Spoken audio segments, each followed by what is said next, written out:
يا أيها الذين آمنوا اتقوا الله وقولوا قولا سديدا يصلح لكم أعمالكم ويغفر لكم ذنوبكم ومن يطع الله ورسوله فقد فاز فوزا عظيما يا أيها الذين آمنوا اتقوا الله حق تقاته ولا تموتن إلا وأنتم مسلمون أما بعد فإن أحسن الكلام كلام الله وأحسن الهدي هدي محمد صلى الله عليه وسلم وشر الأمور محدثاتها وكل محدثة بدعة وكل بدعة ضلالة وكل ضلالة في النار اللهم انفعنا بما علمتنا وعلمنا ما ينفعنا وزدنا علما أعوذ بالله السميع العليم من الشيطان الرجيم بسم الله الرحمن الرحيم يا أيها الذين آمنوا ادخلوا في السلم كافة ولا تتبعوا خطوات الشيطان إنه لكم عدو مبين فإن زللتم من بعد ما جاءتكم البينات فاعلموا أن الله عزيز حكيم. ہر قسم کی حمد و ثنا اللہ وحدہ لا شریک کے لیے جو پوری کائنات کا خالق مالک اور رازق ہے. درود و سلام امام الانبیاء سید الانبیاء جناب محمد رسول اللہ صلی اللہ علیہ وآلہ وسلم پر. حضرات محترم، پچھلے خطبہ جمعہ میں ہم نے چند آیات، وہ آیات کہ جن میں اللہ رب العالمین اہل ایمان سے خطاب کر رہا ہے، ایمان والوں سے اللہ تعالیٰ مخاطب ہے. اللہ تعالیٰ نے اسپیشل میسیجز اور پیغامات جو ایمان والے مردوں اور ایمان والی عورتوں کے لیے جبریل کے ذریعے محمد رسول اللہ صلی اللہ علیہ وسلم کے ذریعے ہم تک پہنچائے، وہ میسیجز، وہ پیغامات، وہ خطابات مسلمانوں کی اور اہل ایمان کی رہنمائی کے لیے، کسی کام کے کرنے کے لیے یا کسی کام سے روکنے کے لیے اللہ رب العالمین نے ہماری طرف بھیجے ہیں. قرآن مجید میں اللہ رب العالمین فرماتے ہیں یا ایھا الذین آمنوا، اے وہ لوگوں جو ایمان لائے ہو، ادخلوا فی السلم کافہ. سورہ بقرہ جس کی آیت نمبر 208 اور 209. اللہ اہل ایمان سے مخاطب ہے، یعنی کہ جو مومن ہے نا، جو ایمان کا دعویٰ کرتا ہے، اللہ ان سے خطاب کر رہا ہے ادخلوا فی السلم کافہ، کہ اسلام کے اندر پورے کے پورے داخل ہو جاؤ. اسلام مکمل ایک ضابطۂ حیات ہے. اسلام کوئی ادھورا مذہب نہیں ہے. یہ جو اسلام ہے، اللہ رب العالمین نے الیوم اکملت لکم دینکم واتممت علیکم نعمتی ورضیت لکم الاسلام دینا. اللہ نے کہا کہ میں نے دین تمہارے لیے مکمل کر دیا. واتممت علیکم نعمتی، دنیا کے اندر بے شمار نعمتیں ہیں، لیکن سب سے بڑی نعمت وہ اسلام ہے. سب سے بڑی نعمت وہ کلمہ ہے. اللہ تعالیٰ جس کو یہ توفیق دے دے اور وہ کلمہ پڑھ کے اسلام میں داخل ہو جائے، اللہ کہتا ہے وَأَتْمَمْتُ عَلَيْكُمْ نِعْمَتِي، میں نے اپنی نعمت کو تمہارے اوپر مکمل کر دیا. وَرَضِيتُ لَكُمُ الْإِسْلَامَ دِينًا، اور میں نے تمہارے لیے اسلام کو دین کے طور پر پسند کر دیا. یعنی کہ یہ جو اسلام ہے جس کے بارے میں اللہ کہہ رہا ہے ادخلوا فی السلم کافہ، کہ اسلام میں پورے کے پورے داخل ہو جاؤ، یہ مکمل ضابطہ حیات ہے۔ اس میں آپ کو معیشت بھی ملے گی، اس میں آپ کو معاشرت بھی ملے گی، اسلام میں آپ کو سیاست بھی ملے گی، اسلام میں آپ کو شادی کا تصور بھی ملے گا، اسلام میں آپ کو فوتگی کا تصور بھی ملے گا کہ آپ کا اگر کوئی فوت ہو جائے، کوئی مر جائے تو آپ کو کس طرح سے وہ دکھ سہنا ہے، برداشت کرنا ہے، اس کو الوداع کیسے کرنا ہے، اس کا جنازہ کیسے پڑھنا ہے، اس کی تدفین کیسے کرنی ہے، آپ نے کوئی خوشی منانی ہے۔ یعنی کہ یہ جو اسلام ہے یہ مکمل ضابطہ حیات ہے۔ آپ بالکل اے ایمان والو، ایمان قبول کرنے کے بعد، ایمان کا دعویٰ کرنے کے بعد اسلام کو فالو کرو، اسلامی تعلیمات کو اپنے دل و دماغ میں بٹھانے کی کوشش کرو۔ اسلام ایک مکمل ضابطہ حیات۔ وَلَا تَتَّبِعُوا خُطُوَاتِ الشَّيْطَانِ، اللہ کہتا ہے کہ شیطان کی پیروی نہ کرنا۔ شیطان إِنَّهُ لَكُمْ عَدُوٌّ مُّبِينٌ، سب سے بڑا تمہارا اصلی اور ابدی دشمن وہ کون ہے؟ شیطان۔ یعنی کہ آپ اندازہ لگائیں، مسلمان اور کلمہ پڑھنے کے بعد ایماندار، اللہ اس مومن سے کہہ رہا ہے شیطان اتنا خطرناک دشمن ہے جو مومن کے ایمان کو نقصان دیتا ہے اور اسلام سے دور کرتا ہے۔ وہ بہت ساری ایسی چیزیں ہیں جو انسان اسلام کی تعلیمات سے نکل کے غیروں سے تلاش کرنا شروع کر دیتا ہے، اور یہ شیطان کا پہلا حملہ ہوتا ہے جو انسان کو ایمان کی لذت اور مٹھاس سے محروم کر دیتا ہے۔ تو اللہ ایمان والوں سے مخاطب ہے، وَمَا يَدْخُلُوا فِي السِّلْمِ كَافَّةً، اپنی مرضی کا دین نہیں کرے گا، اپنی منشا کا دین نہیں کرے گا، یہ مجھے پسند ہے، یہ میری چاہت کے مطابق ہے، یہ میری خواہش کے مطابق ہے، مجھے یہ کرنا اچھا لگتا ہے، میری برادری کا یہ معاملہ ہے، میرا اسٹیٹس یہ نہیں کہتا۔ نہیں، اسلام پورے کا پورا، پورے کے پورے اسلام میں داخل ہو جاؤ۔ تمہارا لباس، تمہاری چال ڈھال، تمہاری بود و ماش، تمہارا رہن سہن، تمہاری تجارت، تمہارا کاروبار، تمہارا تمام تر نظام حیات وہ اسلام کے مطابق ہونا چاہیے۔ اے ایمان کے دعویداروں، شیطان کے پیچھے چلو گے تو شیطان تمہیں اسلام سے، دین سے اور ایمان سے محروم کر دے۔ فَإِنْ زَلَلْتُمْ مِنْ بَعْدِ مَا جَاءَتْكُمُ الْبَيِّنَاتُ، اللہ نے ساتھ تنبیہ کر میں یاد رکھو، فَإِنْ زَلَلْتُمْ، اگر تم پھسل گئے، تم بھٹک گئے، مِنْ بَعْدِ مَا جَاءَتْكُمُ الْبَيِّنَاتُ، جو تمہارے پاس اللہ کی طرف سے واضح آیات اور نشانیاں لے کر جبریل آیا ہے، تو اگر تم واضح آیات، نشانیوں اور دلائل کے آ جانے کے بعد اگر تم بھٹک گئے، پھسل گئے، دوسرا راستہ اختیار کر لیا، اللہ کہتا ہے وَاعْلَمُوا، پھر ایمان والوں یہ بات جان لو، ان اللہ عزیز الحکیم، بے شک اللہ تعالی غالب ہے اور حکمت والا۔ تو اس آیت میں اللہ ایمان والوں کو مکمل اسلام کو ضابطہ حیات بنانے کی دعوت دے رہا ہے۔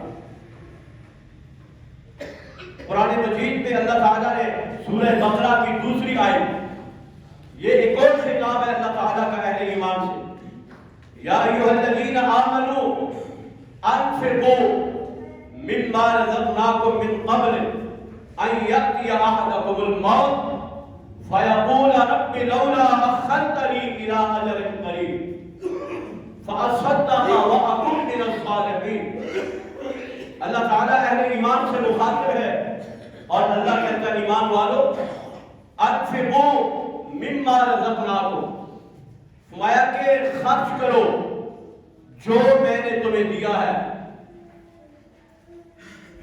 جو میں نے تمہیں دیا ہے، انفقوا اس میں سے خرچ کرو، من قبل ان یأتی احدکم الموت، اللہ نے یہاں پر ایک حد مقرر کر دی، فرمایا جو بھی میں نے تمہیں دنیا میں دیا اس کو میرے راستے میں خرچ کر دو، وہ مال ہے، وہ اولاد ہے، وہ صحت جوانی تندرستی ہے، وہ صلاحیتیں ہیں، جو بھی اللہ کی عطا ہے اس کو خرچ کرو قبل اس کے کہ موت کا فرشتہ پیغام موت لے کے آ جائے۔ دنیا کے اندر جو خرچ کرو گے وہ اللہ کے ہاں قبول ہو جائے گا، اور اگر تم موت کا انتظار کرتے رہے، موت کا فرشتہ پیغام موت لے کے آ جائے، اس سے قبل خرچ کر لو۔ جب موت کا فرشتہ آ جائے گا اس وقت تم مہلت مانگو گے، اللہ کہتا ہے میں تمہیں ذرہ برابر بھی مہلت نہیں۔ اس لیے آج یہ خطاب ہم سن رہے ہیں، اللہ ہمیں حکم دے رہا ہے کہ خرچ کرو۔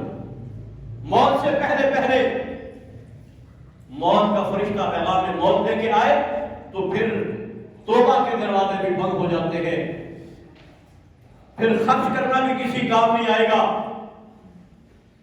ایک اور خطاب اللہ رب العالمین اہل ایمان سے کر رہا ہے، یا ایھا الذین آمنوا لا تبطلوا صدقاتکم بالمن والآذى۔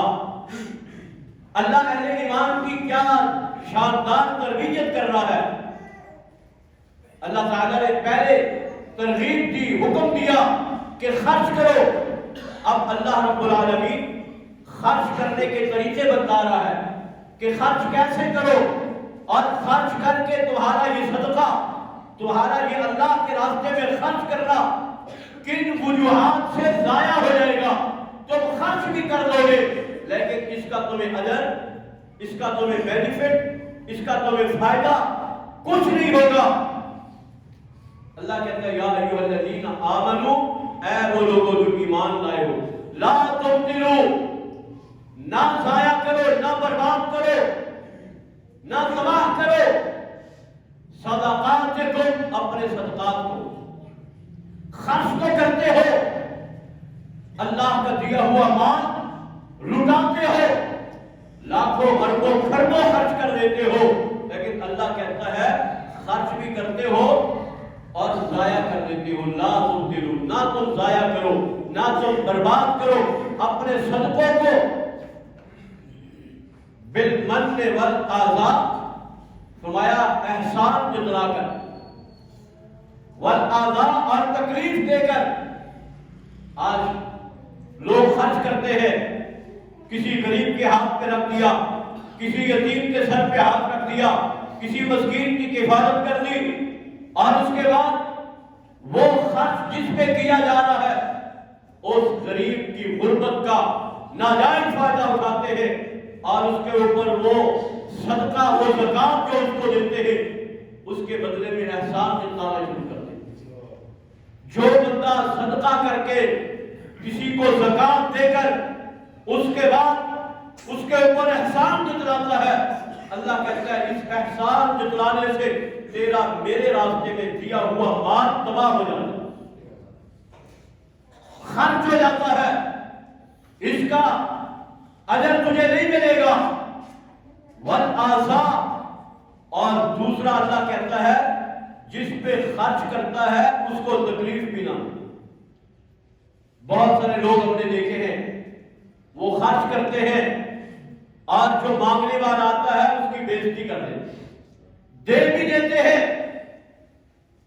اس کو حقارت کی نگاہوں سے دیکھتے ہیں، اس کو ذلیل کر دیتے ہیں، اس کو غصہ اور ڈانٹتے ہیں، تیرا کام بھی مانگ رہا ہے، تو پیچھا ہی نہیں چھوڑتا۔ اس طرح کے ایسے القابات، ایسے جملے، وہ بیچارہ غربت کی مجبوری نے اس کو لا کر کسی چوک میں، کسی چوراہے پہ، کسی سگنل پہ، یا تیری دکان فیکٹری کے اندر کسی مجبوری نے لا کر اس کو کھڑا کیا، اور تو اس کو دے تو لیتا ہے لیکن ہزار باتیں سنا دیتا ہے، اس کو ذلیل کر دیتا ہے، اس کو بدنام کر دیتا ہے۔ اللہ کہتا ہے خرچ کر کے کسی کو تکلیف دینا، اس کے عزت نفس کو مجروح کر دینا، لعن طعن کر دینا، فرمایا اس سے بھی تیرا دیا ہوا صدقہ ضائع ہو جائے۔ ایمان والو، خرچ کرو، خرچ کو ضائع ہونے سے بچا لو۔ اللہ کہتا ہے یہ کیسے ہے؟ کالذی ينفق مالہ رئاء الناس ولا یؤمن باللہ والیوم الآخر۔ میں یہ جو بندہ ہے نا جو اللہ کے راستے میں خرچ کرتا ہے، احسان جتلا دیتا ہے، اس کے بعد وہ لوگوں کو تکلیف دیتا ہے اپنے جملوں کے ذریعے سے، اپنے رویے کے ذریعے سے، اور اس کے بعد وہ لوگوں کو دکھلانے کے لیے، ریاکاری کے لیے بڑا سخی ہے، بڑا مال بانٹتا ہے، اس کی فیکٹری کے باہر بڑی لائن لگی ہوتی ہے، یہ لوگوں کو بڑا کھانا کھلاتا ہے، وہ دنیا کی شہرت کے لیے جو مال خرچ کرتا ہے، اللہ کہتا ہے یہ ایسے ہے کالذی ينفق ماله رئاء الناس ولا يؤمن بالله واليوم الآخر فمثله كمثل صفوان عليه تراب فأصابه وابل فتركه صلدا لا يقدرون على شيء مما كسبوا. اللہ کہتا ہے یہ ایسے ہے، مثال کیا بیان کی، میں ایک چٹان ہے، ایک پہاڑ ہے، اور اس کے اوپر مٹی ہے، تیز بارش آتی ہے، اور اس تیز بارش کی بوندوں سے اس پہاڑ کے اوپر، جو چٹان کے اوپر مٹی ہوتی ہے، وہ بہہ جاتی ہے، اور آخر میں اس کے اوپر کوئی تنکا، کوئی میل کچیل، کوئی مٹی، کوئی ذرات باقی نہیں رہتے. مگر یہ وہ شخص ہے جو صدقہ کر کے احسان جتلاتا ہے، تکلیف دیتا ہے، ریاکاری کے لیے صدقہ کرتا ہے. اللہ کہتا ہے یہ ایسے ہی ہے، قیامت کے دن آخرت میں اس کے لیے کچھ بھی باقی نہیں رہتا. دنیا میں تو اس کو لوگ حاجی صاحب، سخی صاحب بڑا کچھ کہہ دیں گے، لیکن آخرت میں اس کے لیے کچھ بھی باقی نہیں رہے. جس طرح سے یہ بارش اس چٹان کے اوپر پڑی ہوئی مٹی کو بہا کے لے جاتی ہے، اس طرح یہ تین کام تمہارے صدقے کو، تمہاری خیرات کو، تمہارے خیرات اور صدقے کے اجر کو بہا کے لے جاتی ہے. اللہ سے کچھ امید بھی نہ رکھو. واللہ لا یہدی القوم الکافرین. اللہ کہتا ہے کہ اللہ کافروں کو کبھی ہدایت نہیں دیتا. ایک اور خطاب جو اللہ تعالیٰ نے اہل ایمان سے کیا، رسول اللہ صلی اللہ علیہ وسلم نے فرمایا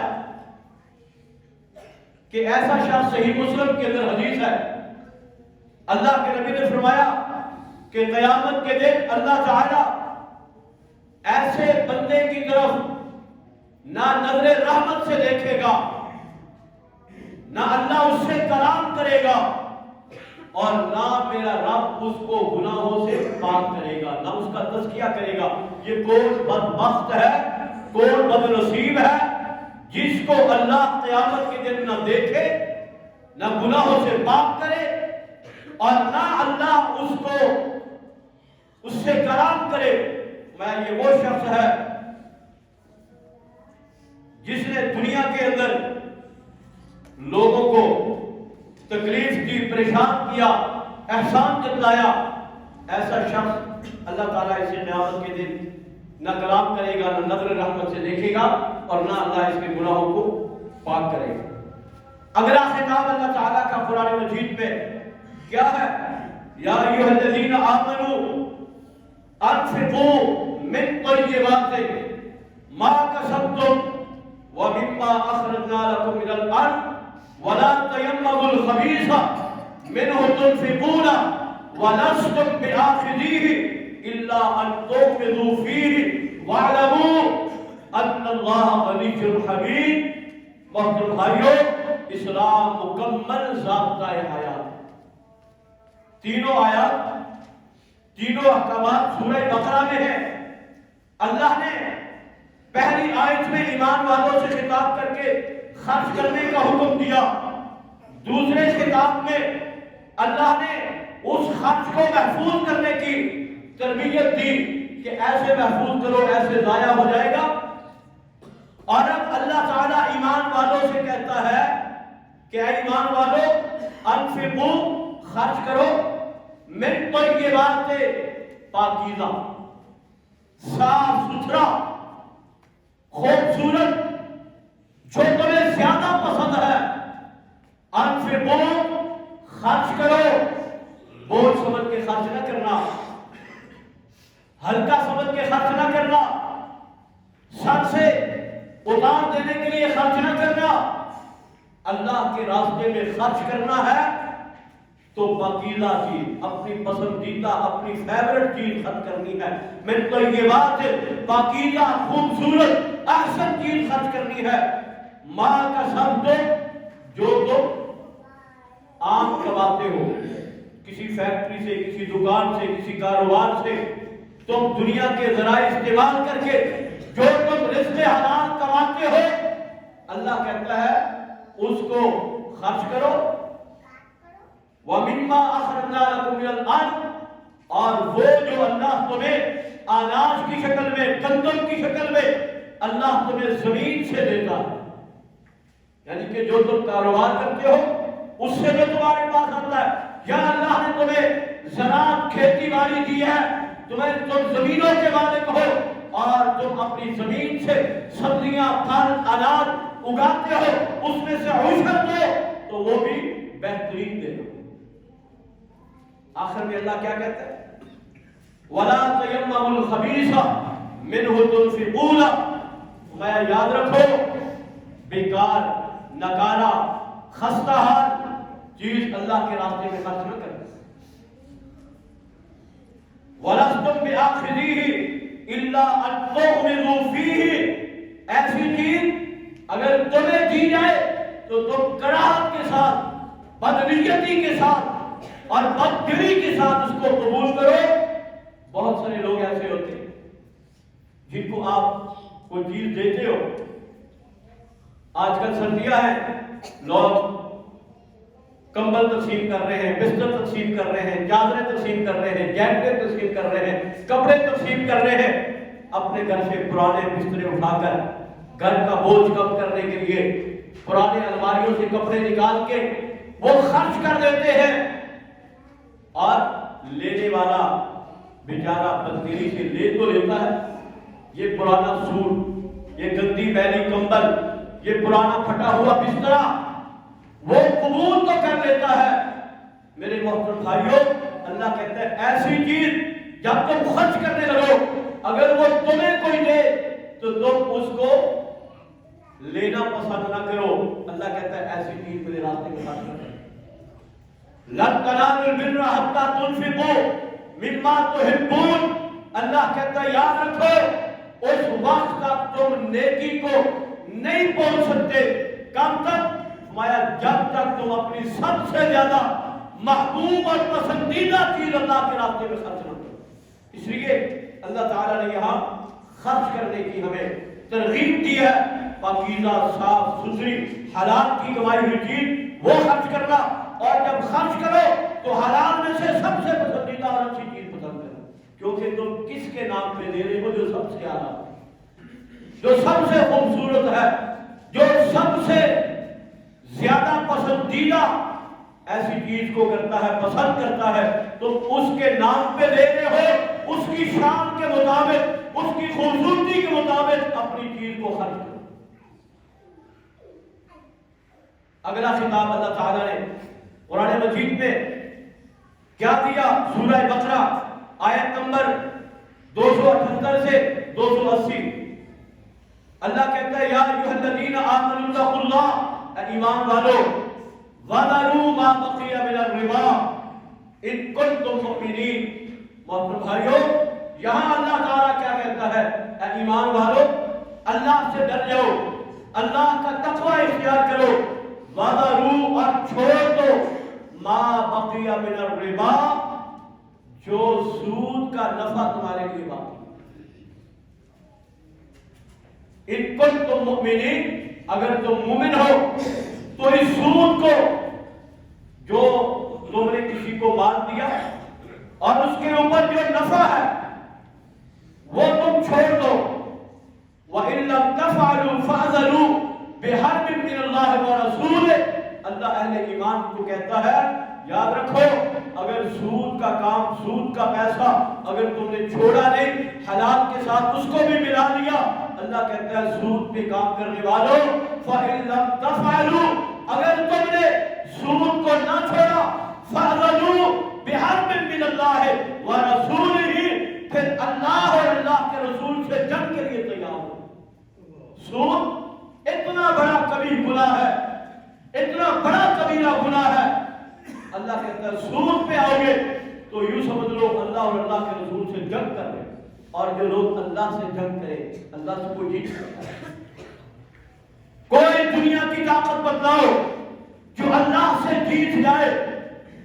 سود پہ کام کرنے والے عارضی تو بڑا نفع حاصل کرتے ہیں، لیکن ایک وقت آتا ہے وہ گردن کی ٹھوکریں کھاتا ہے، ذلیل ہو جاتا ہے. اللہ سے جنگ کرو گے تو ذلت تمہارا مقدر بن جائے گا. رسول اللہ سے جنگ کرو گے ذلت تمہارا مقدر بن جائے گا. وَإِن تُبْتُمْ فَلَكُمْ رُءُوسُ أَمْوَالِكُمْ، اللہ کہتا ہے اگر تم سود سے توبہ کر لو اور جو تمہارا اصل ہے، جو تم نے اصل مان دیا تھا وہ تم حاصل کر لو، یہ تمہارے لیے جائز ہے. اوپر کا جو مال ہے، سود کا جو بنتا ہے، اس کو چھوڑ دو، اصل کے تم مالک کو وہ لے لو. وَلَا تَظْلِمُونَ وَلَا تُظْلَمُونَ، اللہ کہتا ہے نہ ظلم کرو اور نہ ظلم کیا جائے. اگلی آیت میں اللہ کہتا ہے وَإِن كَانَ ذُو عُسْرَةٍ فَنَظِرَةٌ إِلَىٰ مَيْسَرَةٍ. اللہ کس طرح معاشرہ بنا رہا ہے، اسلام مکمل ضابطہ حیات ہے. اللہ کہتا ہے وَإِن كَانَ ذُو عُسْرَةٍ، ایسا شخص جس کو آپ نے قرضہ دیا، آپ کا مقروض ہے، آپ کا مقروض ہے، آپ نے اس کو قرضہ دیا ہے اور وہ تنگ دست ہے، وہ اس کے حالات تنگ ہیں، ٹائٹ ہیں، آپ کو قرضہ دے نہیں سکتا. اللہ کہتا ہے فَنَظِرَةٌ إِلَىٰ مَيْسَرَةٍ، اس کو خوشحال ہونے تک سہولت دے دو، اس کو ڈھیل دے دو، اس کو پریشان نہ کرو، اس کو ذلیل نہ کرو، اس کے دروازے پہ جا کر اس کو دھمکیاں نہ دو. اللہ کہتا ہے یہ تمہارے لیے بہتر ہے. وَأَن تَصَدَّقُوا خَيْرٌ لَكُمْ، اور اگر تم اس کو مقروض کو جو تنگ دست ہے، بیچارہ غریب ہے، کاروبار ٹھپ ہو گیا ہے اس کا اور وہ تمہارا قرضہ نہیں ادا کر سکتا، پہلے کہا مہلت دے دو، تنگ نہ کرو. وَأَن تَصَدَّقُوا خَيْرٌ لَكُمْ، اگر تم اس کو معاف کر دو گے تو تمہارے لیے سب سے بہترین، تمہارے لیے سب سے بہترین ہے. تمہاری زکات نکل جائے گی، تمہارا صدقہ نکل جائے گا، دنیا میں بھی اللہ اجر دے گا، آخرت میں بھی اللہ اس کا اجر دے گا. ان کنتم تعلمون، اگر تم یہ بات جان لو کہ کسی کو سہولت دینا، کسی کے لیے آسانیاں پیدا کرنا، یہ کتنا بڑا عظیم اجر ہے. دنیا میں کسی کے لیے سہولت دو گے، اللہ آخرت کی پریشانیوں سے تمہیں سہولتیں عطا کرے گا. اس کے بعد اللہ تعالیٰ نے قرضے کے حوالے سے اللہ نے کیا فرمایا؟ یا ایھا الذین آمنوا اذا تداینتم بدین الی اجل مسمی فاکتبوہ ولیکتب بینکم کاتب بالعدل. محترم بھائیو، یہ لڑائیاں، یہ جھگڑے، یہ فتنے، یہ فساد، یہ قتل و غارت، یہ دشمنیاں، یہ بھائی بھائی کا دشمن کیوں بنتا ہے؟ معاشرے میں جب بندہ زندہ رہتا ہے نا تو قرضہ لینا پڑتا ہے، حالات تنگ ہو جاتے ہیں، قرضہ لینا کوئی مسئلہ نہیں ہے. فرمایا اگر تم کسی سے قرضہ لو، لین دین کرو، اللہ کہتا ہے اذا تداینتم بدین الی اجل مسمی، جب تم کسی کے ساتھ کاروبار کرو، شراکت داری کرو، لین دین کرو، کسی کو قرضہ دو، اللہ کہتا ہے اس کو ہوا میں نہیں اڑا دینا، اس کو لکھا کرو، اس کو لکھا کرو. فَلْيَكْتُبْ بَيْنَكُمْ كَاتِبٌ بِالْعَدْلِ، فرمایا اس سے لکھوانا جو لکھنے میں بھی عدل ہے، لکھنے میں بھی زیادتی نہ کرے. تو یہ ہے اہل ایمان سے خطابات. اللہ تعالیٰ سے دعا ہے اللہ تعالیٰ مجھے اور آپ کو ان تمام تر اللہ کے خطابات کو پڑھ کر اس پہ عمل کرنے کی توفیق عطا فرمائے.